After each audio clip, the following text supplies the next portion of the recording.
Hey, what's going on YouTube? Adam C here. Thanks for watching.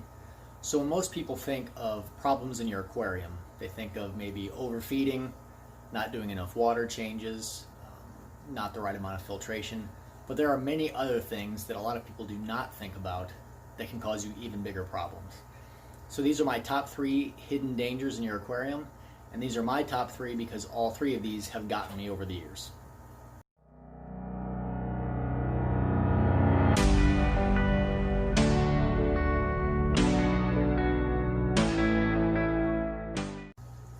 First up on these hidden dangers, it is summertime. If you're like me, you're outside a lot. That means sunscreen and bug spray.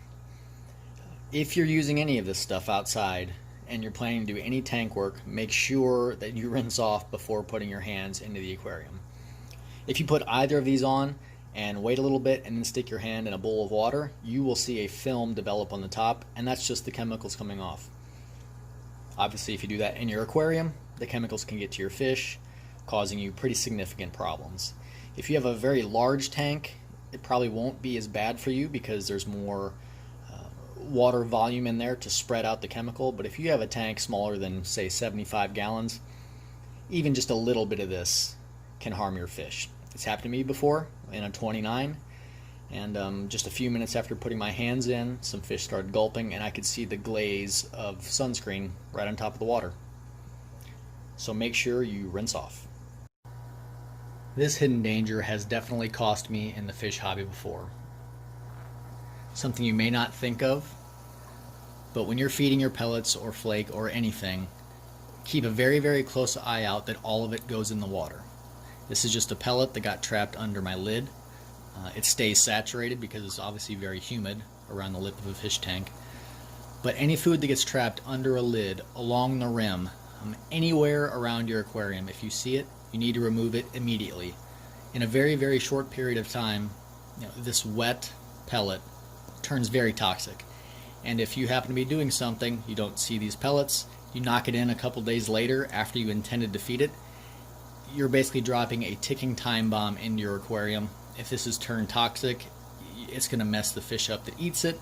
And we all know that once one fish gets sick, sometimes it can just run all the way through your aquarium. The number one hidden danger is when you're doing water changes directly from the tap and you didn't pre-treat the water ahead of time. I know a lot of people do that. I know I used to do it a lot until I lost almost half my fish. Now most of you know that I pre-treat my water in these tubs in the garage. I put a heater and a pump in there, pre-treat with my safe. Now it takes that potential danger to your aquarium out of the picture. So you may say you've been doing water changes directly from the tap for years and you've never had a problem. You just added the safe or the primer or whatever as you filled the tank, no problems. Awesome for you. The thing is that your tap water is not always consistent depending on the part of the country you live in. Me being in the Midwest, in the winters here, it gets really cold, there's ice on the roads. When there's ice on the roads, the cities treat the roads with rock salt. Once it melts, that rock salt all goes somewhere and it flows into the sewer system, into the water supply, and it can get into your tap water. To prevent that from happening, water companies on occasion will do a heavy dose of water treatment. Extra chlorine, you can usually even smell it in your water. If you're filling your tank from the tap at a time where they may have treated with extra chlorine, I promise you, you're going to lose a lot of your fish almost immediately. And you won't have time to empty the water back out and treat it. The fish are probably just not going to make it. So if you can, I strongly advise you to treat your water ahead of time if possible. If not, that's not a big deal, but I do really encourage you, if you fill directly from the tap, to test your water every time before you do a water change and put tap water right into your tank. Just a simple API test kit, and it can save you a lot of money, a lot of heartache, and a lot of time that you've spent into the fish. You don't want to lose them after you've had them for years. So I hope that might be helpful to some of you.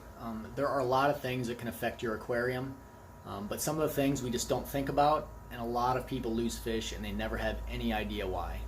So while you're keeping up with proper feeding, proper water changes, all the basic maintenance you do, just keep an eye out for the smaller stuff, because the small stuff can turn into the big stuff and you can lose a lot of fish real fast.